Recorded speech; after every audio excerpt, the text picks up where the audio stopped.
Tonight, a war of words over sales tax in Schenectady. Not how much you pay, but how much the county shares with the city. One budget analyst warns the deal the mayor cut with county leaders will cost the city millions. Brandon Lewis joins us live in our newsroom. And Brandon, the fears are the city will be forced to make some drastic cuts here. Is that right? Well, that's right. But others in the room said that they weren't so sure. They didn't want to look at the sales tax revenue as a one-time shot in the arm and say, well, it's a lesser share than years past. Other communities like Glenville and Rotterdam contribute more than years past. Still, it made for a heated night.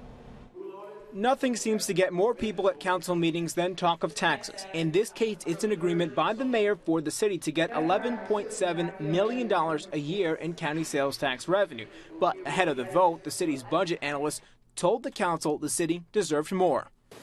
The sales tax proposal before you tonight will keep our city on bended knee for another decade. Our residents, the people who pay us, the people for whom we are here to benefit, would be subjected to another decade of rising city taxes, increased water, sewer, and garbage rates, reductions in city services, and layoffs in city staff. The mayor, though, insists it's a good deal.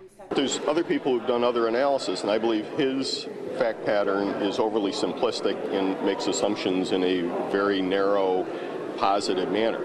And that this deal that is before the council now is a fair and appropriate deal at this time. After much back and forth, the council decided it needed time to think and called for a private executive session. About a half hour later, they returned with 4 ayes. This was not a deal that was negotiated lightly. So based on all of that, we've gone on long enough.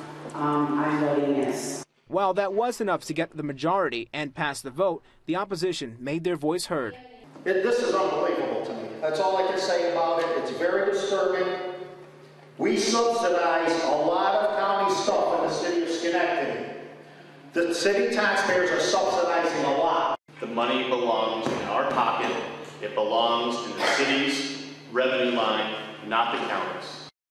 The mayor will now take the deal to the county legislature tomorrow night. And as for the cuts that were coming to city services, that will largely depend on budgeting, which is still in the works. Schenectady is in a financial hole and will now have to find some other way to dig itself out of that. Live in the newsroom, Brandon Lewis, CBS 6 News.